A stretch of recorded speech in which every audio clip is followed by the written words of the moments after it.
Hello everyone, very good morning. Welcome to होम्योसाइकी। एक case आज डिस्कस करेंगे। एमेनोरिया का केस है। एक डॉक्टर है, उनको 4 मंथ 3 to 4 मंथ से पीरियड्स उनको नहीं आया था। एंड मैंने उनको पूछा लाइफ सिचुएशन क्या है, घर में क्या है, घर में कुछ स्ट्रेस वगैरह के बारे में मैंने पूछा। एक्चुअली ये डॉक्टर है जो अभी उन वो क्लिनिकल प्रैक्टिस वगैरह नहीं करते और अभी हाउस वाइफ है और अभी 1.5-2 साल की अभी एक बच्ची है। तो मैंने उनसे पूछा कि घर में क्या चल रहा है, कुछ स्ट्रेस है वगैरह वगैरह। तो फिर उन्होंने बताया कि घर में कोई भी mother in law, father in law या कोई भी घर में कोई भी डिसीजन लिया जाता है या फिर कुछ ऐसी बात करी जाती है, तो मैं बीच में अगर कुछ बोलती हूँ, मेरा ओपिनियन रखती हूँ, मैं कुछ बातें रखती हूँ, तो वो लोग बिल्कुल भी मेरी बात सुनते नहीं हैं। मेरे घर वाले कोई भी मेरी बात सुनता नहीं है। एंड मुझे इस तरीके से बिहेव करते हैं, मुझे इस तरीके से ही करते कि हैं इसकी बात क्या सुनने का है, इसकी बात क्या सुनने का, ऐसे लोग भी इस तरीके से बिहेव करते हैं। मतलब मैं कुछ बोल रही हूँ तो मेरी बात का कोई वैल्यू नहीं है। मतलब मैं एक डॉक्टर हूँ और मैं अपने आप कुछ ओपिनियन दे रही हूँ, मैं कुछ ये कर रही हूँ, कुछ बात बोल रही हूँ, तो भाई उसकी रिस्पेक्ट तो करो, तो उसका कुछ ये तो करो, कुछ तो बोलो। तुम क्या है ऐसा करके मेरी बात को ऐसे उड़ा देते हो, हवा में टाल देते हो या फिर ऐसे ही कर देते हो। ओके।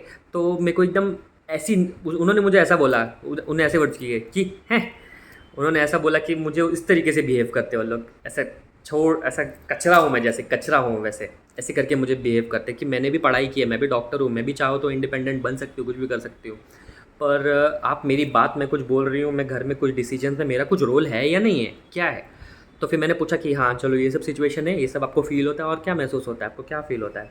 सो उन्होंने कहा कि ऐसा लगता है कि मन उदास हो जाता है, एकदम सैड हो जाता है, अच्छा नहीं लगता है कि क्यों मेरे साथ में ऐसा क्यों हो रहा है, मेरे साथ में क्यों हो रहा है, कि ऐसा नहीं होना चाहिए मेरे साथ में। मैं कुछ बात बोल रही हूँ तो कुछ तो ये तो करो, कुछ रिस्पेक्ट तो करो, उसको कुछ ये तो करो, वैल्यू तो करो। ऐसा लगता है मेरी कोई वैल्यू नहीं है, ऐसा लगता है मेरा कोई रिस्पेक्ट नहीं है, तो मैं कुछ ये करूँ तो ये करूँ। तो एक्चुअली मैं काफ़ी ज़्यादा, बहुत ज़्यादा डीप डाउन ये उनको अफेक्ट कर रहा था।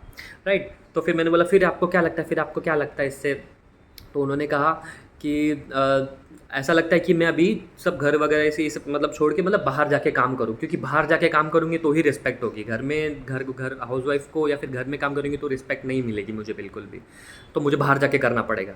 तो घर में घर का डोमेस्टिक वर्क ये वगैरह वगैरह ये सब मुझे छोड़ना पड़ेगा, मुझे बाहर जाके काम करना पड़ेगा, तो ही मुझे वो डिज़ायर्ड रिस्पेक्ट जो है वो मुझे मिलेगी। राइट। तो ये रीज़न था उनकी वजह से कि यहाँ पर उन्होंने अपनी फेमिनिटी थोड़ी सी लूज़ करी कि नहीं भाई, वुमेन है घर पे बैठे, मैं डॉक्टर हूँ तो बाहर जाके मैं ड्यूटी करूँगी, मैं काम करूँगी, मैं बाहर का वर्क करूँगी। तो इससे मैं अपने मेंसेस और ये सब चाइल्ड बर्थ मेंसेस ये सब घर गृहस्थी ये सब की वजह से मैंने अपनी वैल्यू डाउन कर ली है, तो मुझे ये नहीं चाहिए। तो इसलिए उनके मेंसेस सप्रेस हो गए साइकोलॉजिकली। ओके। तो माइंड से उनको ये मैसेज गया कि नहीं, नहीं करना है। ओके। फिर उसके बाद में मैंने इस केस में मैंने उनको मेडिसिन दिया और 3 to 4 डेज़ में उनका मेंसेस आ गए। मैंने इस केस के अंदर रूब्रिक लिया, फर्स्ट ले लिया फिर डिल्यूजन दैट शी इज़ डिस्पाइज्ड। डिस्पाइज्ड मतलब एक साथ कचरा जैसा समझना, तुच्छ समझना, एकदम ऐसा ऐसा समझना कि शे, ऐसे समझना। So this is delusion, despised एक लिया मैंने। सेकेंड रूब्रिक लिए desires her opinion to be respected. हाँ, expects her opinion to be respected. ये जो expects her opinion to be respected जो है ना, ये एक्सपेक्टेशन बहुत ही ज़्यादा डीप डाउन और बोलते हैं ना पैथोलॉजिकल है। हम लोग रेपर्टरी में सारे रूब्रिक्स जो भी हम लोगों को नॉर्मल भी दिखाई देते हैं वो नॉर्मल नहीं है, वो पैथोलॉजिकल स्टेट है। ओके। क्योंकि सारी रेमेडीज प्रूव हुई है पैथोलॉजिकली, मतलब डिजीज़ जो कॉज कर सकता है। तो expects her opinion to be respected, ये एक इतना गहरा हो चुका है कि उसने अब डिजीज़ कॉज कर दिया।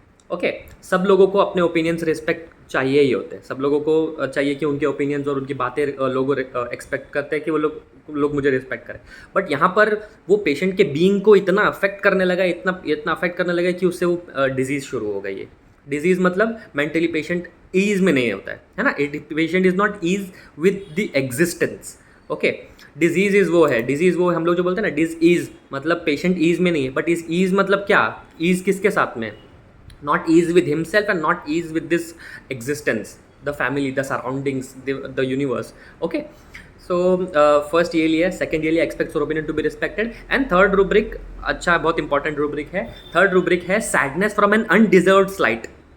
सैडनेस का मतलब होता है उन्होंने कहा कि मेरा मन एकदम उदास हो जाता है, सैड हो जाता है वगैरह, मुझे बहुत तकलीफ होती है which from an undeserved slight. Undeserved slight मतलब कि आई डोंट डिजर्व दिस, मुझे नहीं, मैं ये डिजर्व नहीं करती है, क्यों हो रहा है मेरे साथ में, आई डोंट डिजर्व दिस। सो थोड़ी सी भी चीज़ होगी, थोड़ी सी भी चीज़ होगी, तकलीफ होगी, तो उनको सैडनेस आ जाएगी, तो बोलते नहीं आई डोंट डिजर्व दिस। क्योंकि हैम मेलिस के अंदर एक रूब्रिक आता है, delusion that he is a great person and is ought to be reverenced by others.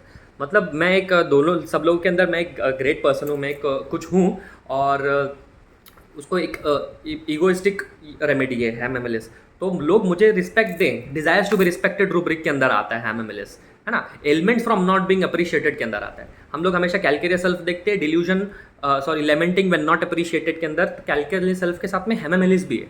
Okay, तो डिज़ायर्स रिस्पेक्ट उसको चाहिए होती है काफ़ी ज़्यादा, और because he thinks he is a great person and he is ought to be reverence. Ought मतलब होना ही चाहिए, मतलब मुझे रिस्पेक्ट करो, है ना, एंड रेवरेंस करो। रिस्पेक्ट का मतलब, रेवरेंस मतलब मुझे उठा के रखो, थोड़ा सा ऊपर करके रखो। रेवरेंस हम लोग इसको करते हैं जो हम लोग से थोड़ा सा ऊपर की तरफ में होता है।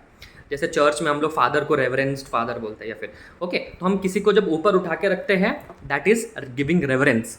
ओके, सो हैम मेलिस को ये चाहिए होता है कि लोग मुझे ऐसे नीचे से ऊपर की तरफ उठा के रखे। ओके, सो ये मैंने उनको हैम मेलिस 200 दिया, और उनका 3 to 4 days के अंदर उनका मेंसेस आ गया। Thank you so much.